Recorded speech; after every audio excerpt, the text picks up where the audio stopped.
Welcome in, everyone, to the Bend, Oregon Real Estate Podcast. I am your host, Rob Eggers, principal broker here at Duke Warner Realty. 20 years experience selling real estate here in Bend, and I am with my business partner, Katrina Swisher, also 20 years experience selling real estate here in Bend. And today for this podcast, we are looking at the question of whether or not you should buy a home in Bend, Oregon in 2023. You know, we're just now the very beginning of February, and the market has really been pretty strong for the first part of the year, surprisingly so, after the fall that we had. And I think that, some people might still be questioning whether or not buying in Bend is a good idea.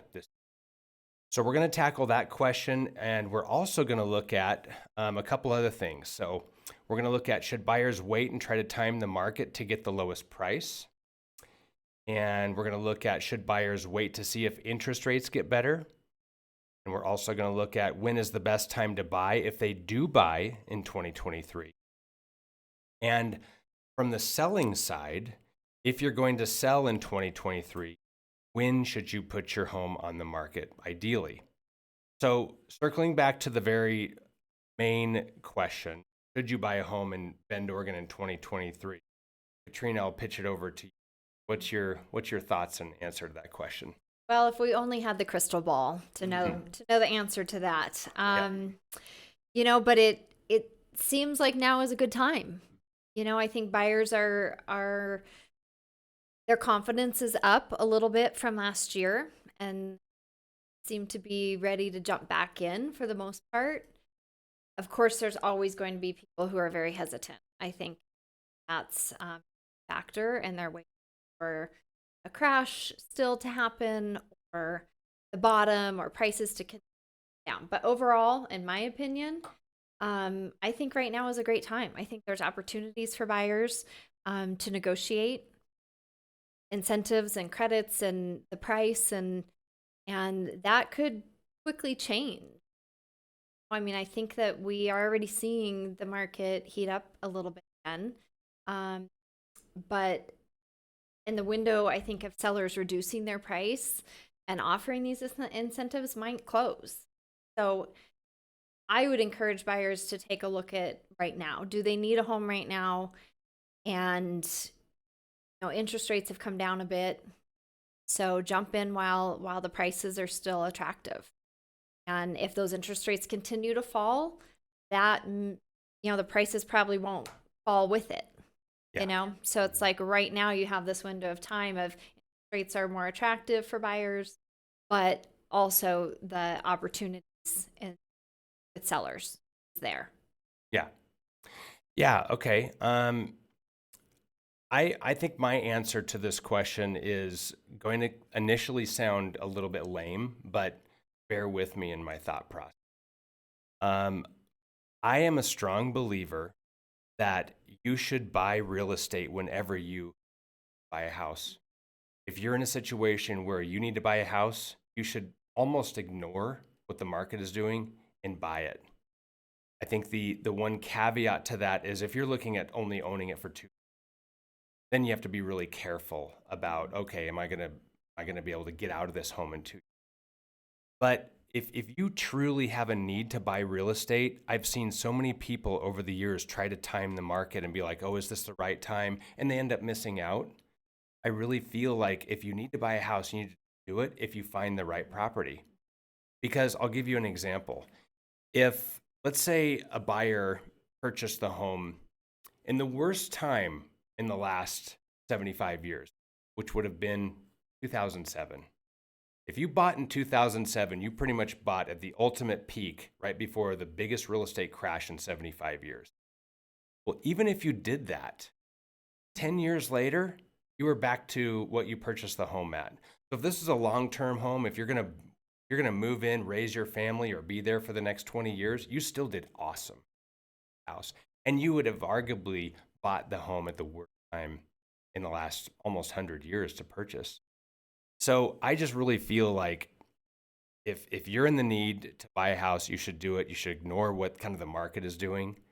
Because most people, it's like funny, we'll go to list a house and sometimes 5 years later, people are like, now what do we pay again? Mm-hmm. I mean, they hardly even Mm-hmm. remember like what exactly their purchase price was. They forgot about the fact that they negotiated so hard for like that last $15,000 or that washer and dryer or whatever. It's like all that's kind of water under that point.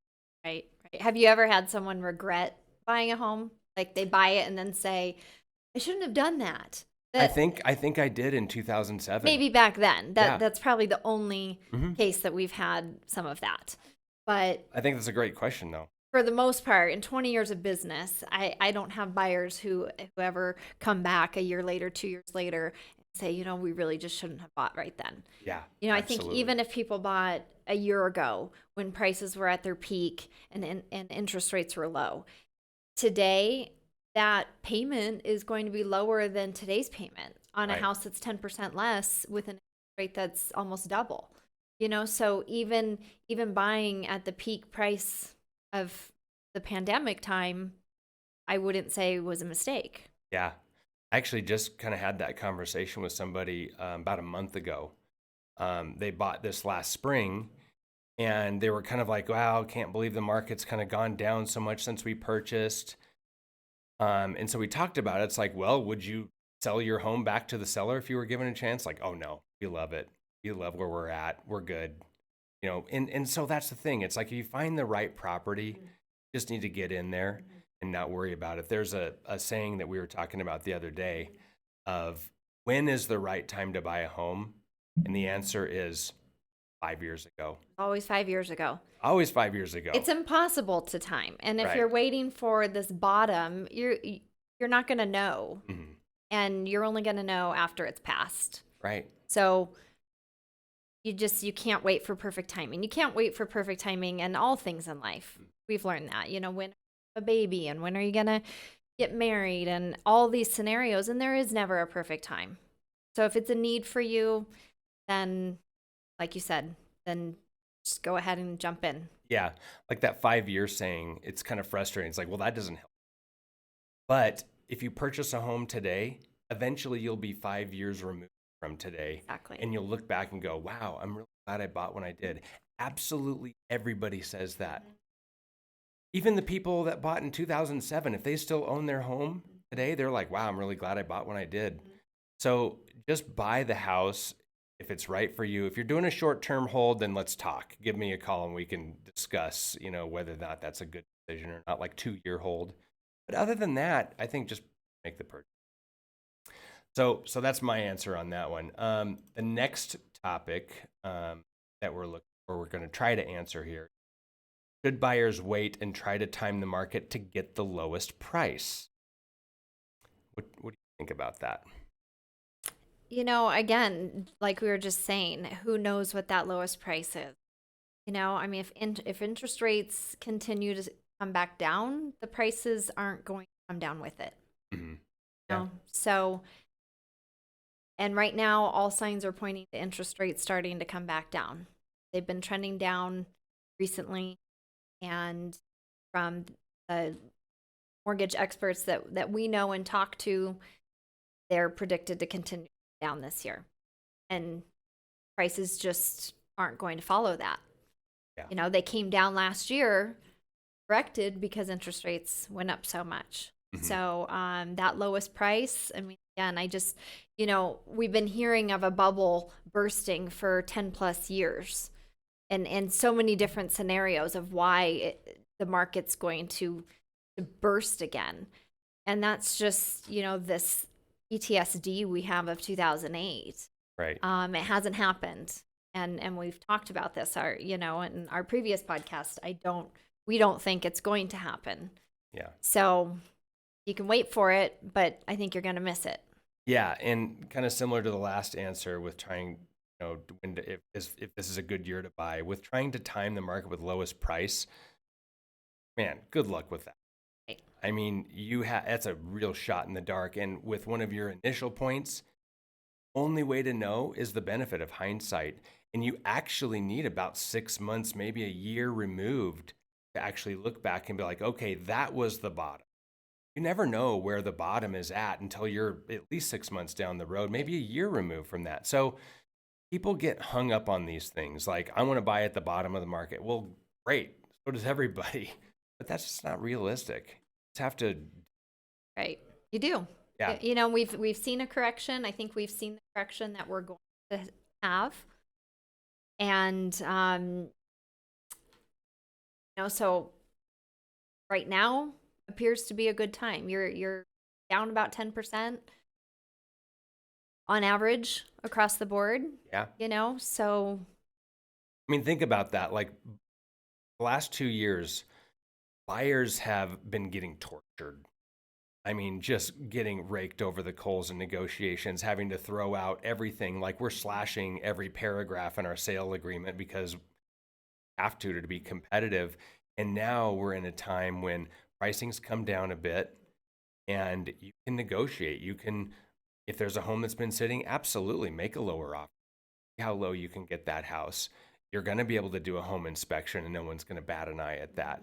Yes, if it's multiple offers, you have to look at those things and maybe consider removing some of those items, giving free possession or whatever the little hot topic might be for that particular seller.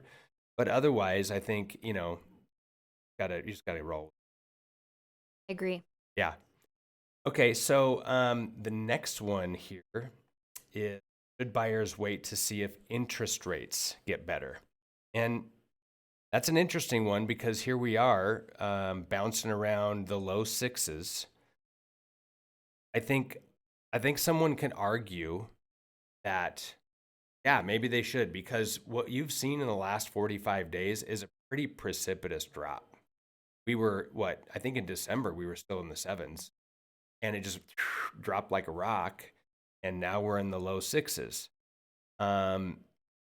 Again, this kind of goes back to our theme of having this crystal ball. I mean, the mortgage lenders don't know. We had mortgage lenders that said, you know, to our office that interest rates are going to be at 10. We had mortgage lenders that said they're going to be at 5. I mean, that's how spread out everybody was. And these are guys that are like guys and ladies all the time. They don't know. So how are you as the consumer going to time that? Maybe you don't have a choice. Maybe that rate to get down to where if something is actually affordable for you, maybe that's a different story, but you're kind of gambling there. Right. We've seen a lot of people over the years who don't make purchases in Bend because they're waiting for some variable, interest rates, pricing, whatever. Next thing you know, they've never bought a home in Bend because the train left the station. Yep, exactly. And that's the thing. You're not going to get both. We're not going in that direction. We're not going to go back down in interest rate and see our prices continue.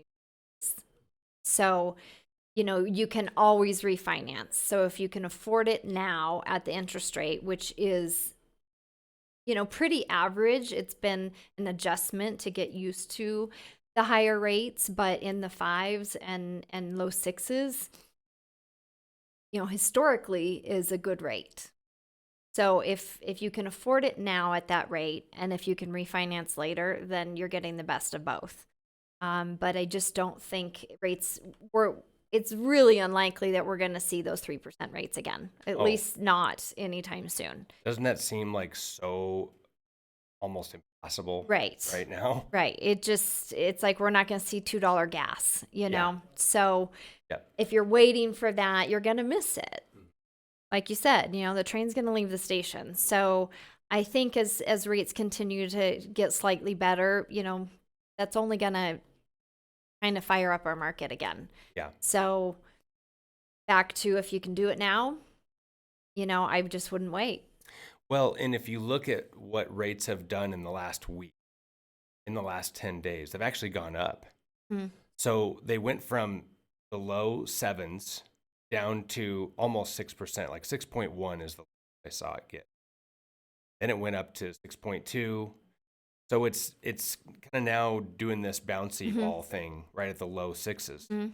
I mean, who knows if it's going to go lower, because it already started going back up a bit. I mean, could it drop? Sure. But, you know, again, dust off the crystal ball and good luck that one out. It's not going to drop drastically. that quickly. And I think we are expected to kind of, ride this wave for a little while where it's up and down and up and down.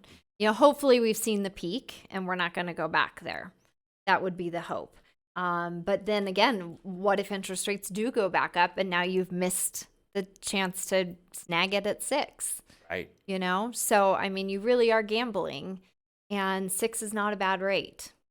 It seems like 6 is a lot more palatable.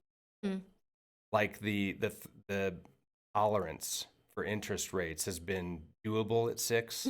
What's your thought on that? Yeah, it seems that, buyers are really adapting to that. And, 7 just seemed pretty shocking. And, numbers is just such a mind game too. I mean, obviously there's a big change there in your payment and it's a real thing. But hearing the number 6 versus 7 just sounds a lot better.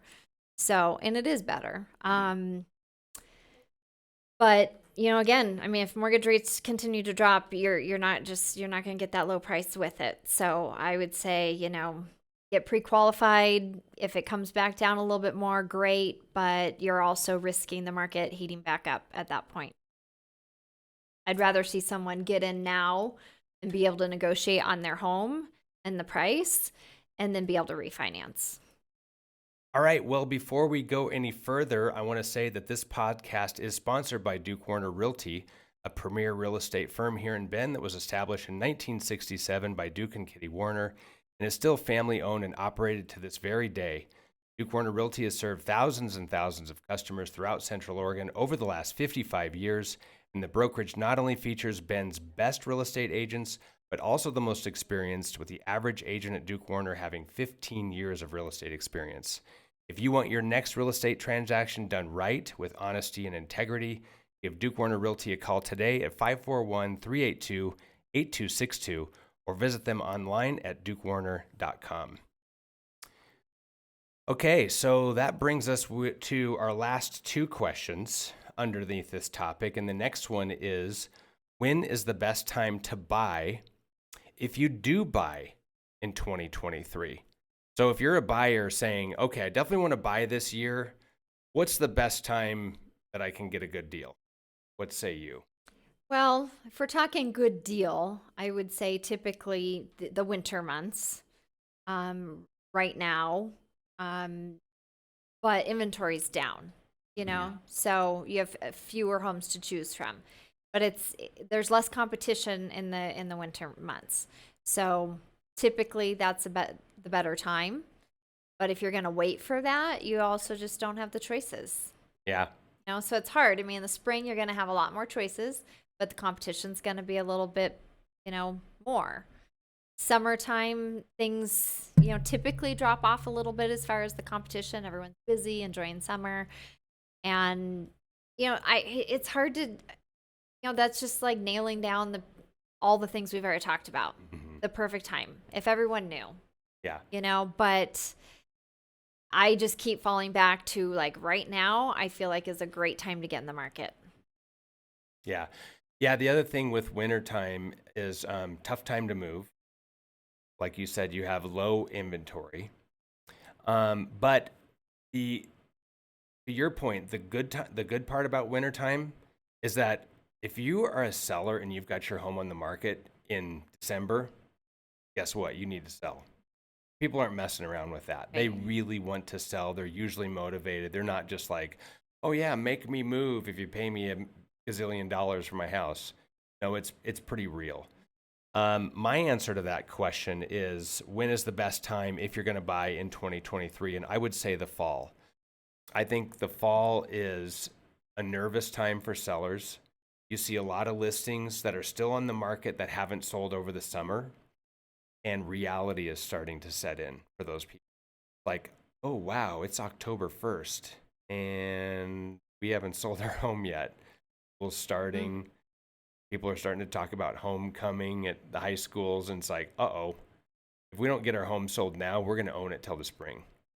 So as a buyer, you have an opportunity to come in and match the timing of sellers starting to feel that little bit of a panic and maybe just make them a lower offer. And they might have that heart-to-heart conversation, say, you know what, if we don't take this, we might be sitting on this house. So I think that's a great time because there's still decent inventory. The weather is still good to move. And I think you have a pretty good chance of, getting a deal on a house. I think the hardest time to buy is definitely the spring. I mean, it just seems like every year is just so competitive, and this year is kind of shaping up that way already. I get it that people are antsy and they want to get into something, but if you're a buyer, springtime is the most competitive, and it hasn't really been a time where you can get any sort of discount. Right. Sure. And we're seeing that now. I'm seeing it. Builders are still offering it. Talked about sellers offering incentives. We don't know if that will continue in the spring months if things heat up. Right. There are more listings, so sellers have to be a bit more competitive, but at the same time, things are pretty hot. So we don't know what will happen, but yeah, that's definitely a more challenging time for a buyer to get in. They have to be ready to go. Ready to go. This is not a time of year where you're like, let's make a contingent offer. No. And I'm going to put my home on the market in a month. Yeah. I mean, you just have to be ready to roll. Yeah. And who knows what the fall will bring. So again, we're just back to that. We don't know, we just don't know the perfect answers to it all. But yeah, typically fall is a good time for a buyer. Yeah. Well, with that last point you made, I mean, between the two of us, we have 40 years of real estate experience. That's crazy. That's a long time for doing any one thing. Right. So combined 40 years experience. And if we can't predict what the market is, I mean, who's going to be able to? I mean, it's really hard to do. And I know I'm kind of beating a dead horse at that point, but you just have to hammer it home. Like, if you're thinking that you're going to time the market, then you should also be buying lottery tickets like crazy because you think you're going to win, the jackpot. All right, so the last one is switching over to the seller side. So if you're a seller, if you're going to sell in 2023, when should you put your home on the market? What is the ideal time from your perspective? I think that's an easier question to answer. We know that from experience that spring is typically ideal around here, and early spring.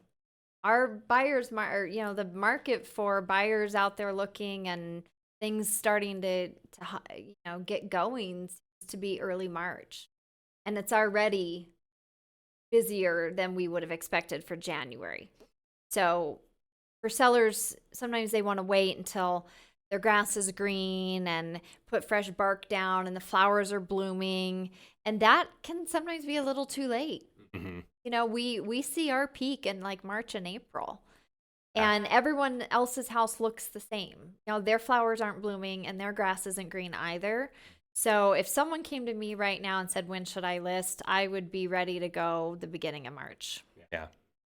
Yeah, so we talk about spring, and I guess the first day of spring is the 21st of March, right? But you say early spring, that's March. I'm going to say late winter. Late winter, I guess, technically. Yeah, so I'm going to say the best time to list is late winter, which is really mid-February on.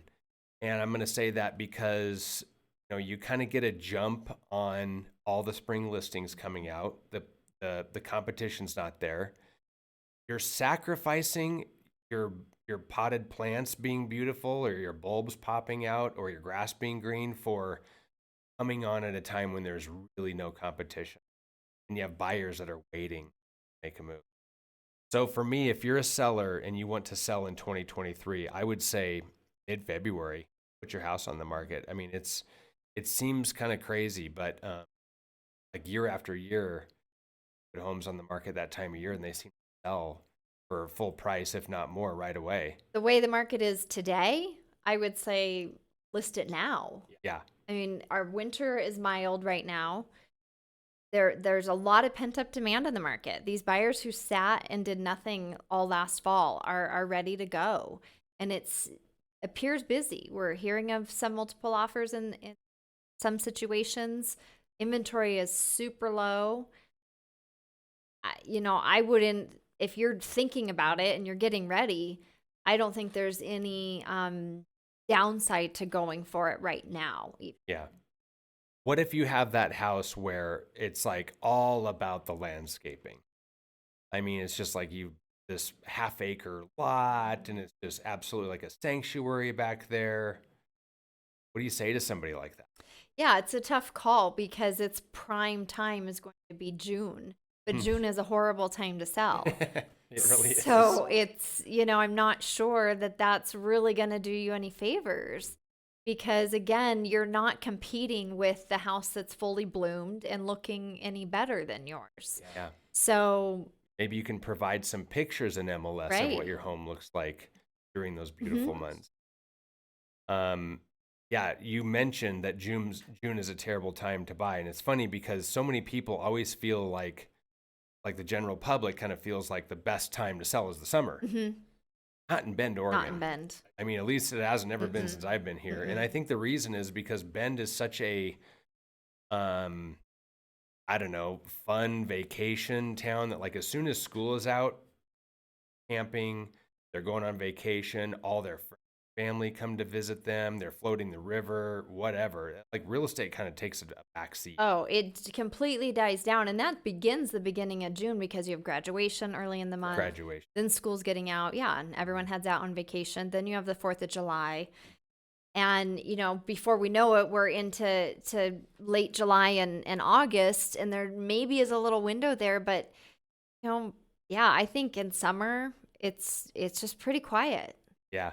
So many Julys, right? Like we're like waiting for the phones to ring, but they just don't because people are just out at the high lakes or their paddleboard or over at one of the breweries listening to live music or who knows what but they're just not doing much real estate at that point. Right. Having too much fun, I think. Yeah. So to wait for your flower baskets and your lawn just for that, I don't think it ends up working out. So you can wait a little bit into the spring, I suppose. That helps, but again, it's about beating the competition, getting in when inventory is low. Here's what's crazy. May 1st almost seems too late. I mean, it's like, true. Wow, this is like spring. This is perfect spring weather. Well, not spring weather in Bend, but it's like that's the timing you might think of. The listings I've put on in May are like, wow, it's like you kind of struggle to get those offers to come in versus like the previous 2 months, things were just popping. Yeah. I think May statistically is one of our highest months for sales, but that means closed sales. So those are deals that went into escrow late March and in April. Yep. We do have a lot of tourist activity during spring break, the busy time. So if your house is on the market, get it on the market before that. Catch those buyers while they're here. Yeah. Yeah, it's a good point. So those high sale numbers, say your highest sale numbers of the year might be May or possibly even June. Well, those transactions went into escrow 30 to 45 days before they closed. Yep. They're really not June activity, so to say. They're actually by 40 days. Yep. So definitely good to keep.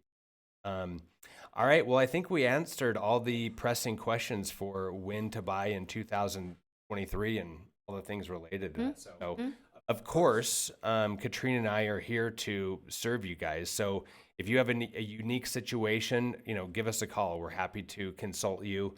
That's just what we do on a daily basis. We'll help you figure out the real estate market and help you figure out when the best timing is for you. But thank you guys so much for joining us today. If you're on YouTube, please drop us a comment. Let us know what you think. If you're listening to one of the podcast apps, be sure to follow the show and click that notification bell so you're notified each time a new episode drops. And we will see you guys next time. Thanks so much. Take care.